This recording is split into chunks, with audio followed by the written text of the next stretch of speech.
بسم اللہ الرحمن الرحیم بنام خدائے رحمان و رحیم۔ لإیلاف قریش قریش کو مانوس رکھنے کی خاطر، ایلافہم رحلۃ الشتاء والصیف انہیں ان کے ذریعے معاش جاڑے اور گرمی کے سفروں سے مانوس رکھنے کی خاطر فلیعبدوا رب هذا البیت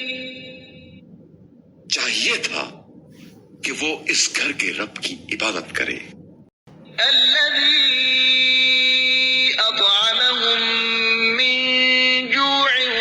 وآمنهم من خوف جس نے انہیں بھوک میں کھانا کھلایا اور خوف سے انہیں امن دیا۔